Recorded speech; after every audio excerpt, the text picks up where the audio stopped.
become curious about the world and themselves as they grow up.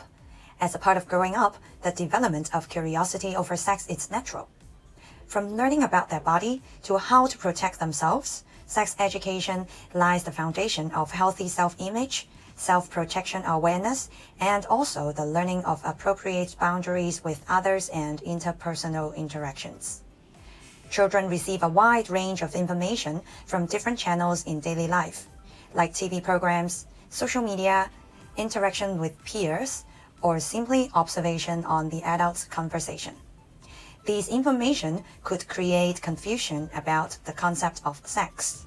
When children ask questions related to sex, parents may feel embarrassed or think that they are too young to learn about it. Some parents may think that the school will educate them, while some do not know how to answer the questions. And sometimes, myths such as children will understand sex naturally when they get older would make parents overlook the importance of sex education for their young children. Sex education is not only about teaching sex on a biological level, but it is also about important values regarding character building and morality.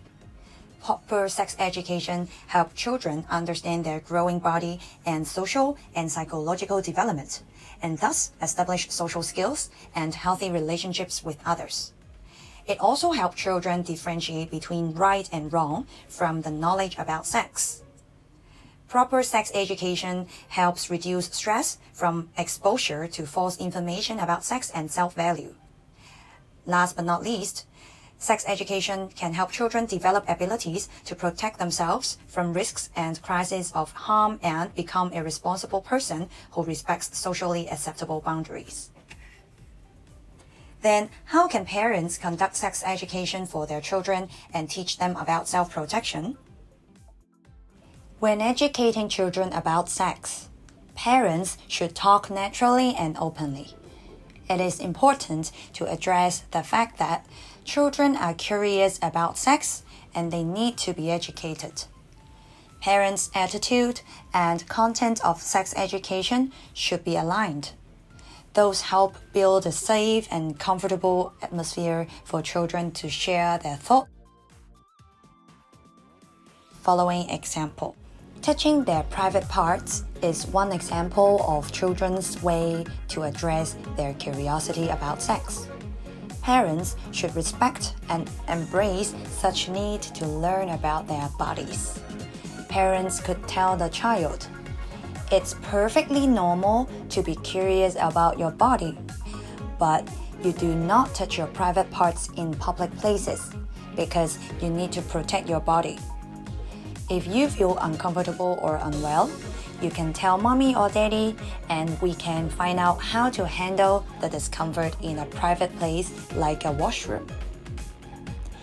Parents should also be open and honest.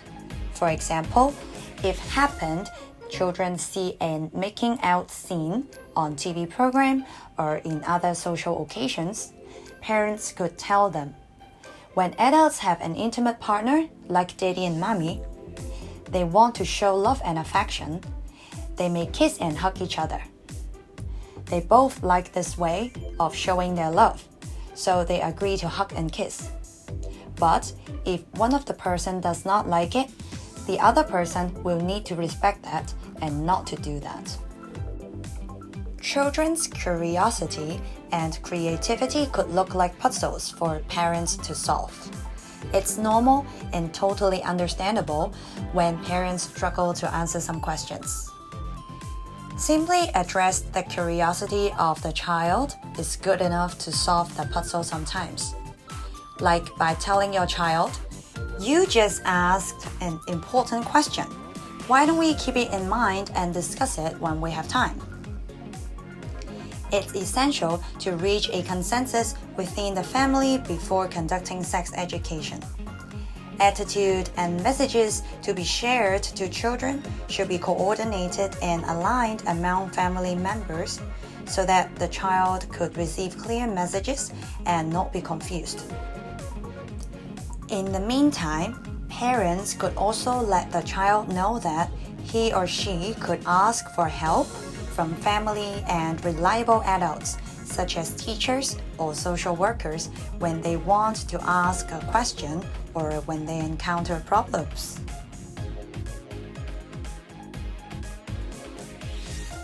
Sex education could be conducted by themes with reference to children's age and characteristics. For example, parents can teach their 2 to 3-year-old children about gender and general body parts. For those who are 3 to 4 years old, body parts and their functions can be educated. At the age of 5 to 6, parents can teach them the awareness and knowledge of self-protection. Using drawings or illustrations to educate children about sex is very effective because it gives clear examples. For instance, using red, yellow, and green lights as metaphors to explain physical boundaries with different people who children would come across. Teaching self-help skills by putting them into steps can help children to absorb the knowledge of how to help themselves when a crisis happens. Here is a 3-step self-protection for children. The first step is to teach the child it is fine to say no to anyone who initiates a body contact which makes him or her feel uncomfortable. Parents can teach and practice with the child to say, "I don't like it, don't touch me."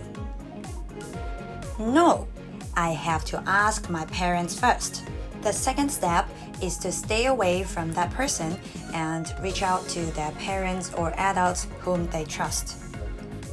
Step 3 is to ask parents or trustworthy adults for help, such as teachers, social workers, the police, etc., just as who they should seek help from when they encounter problems in daily life.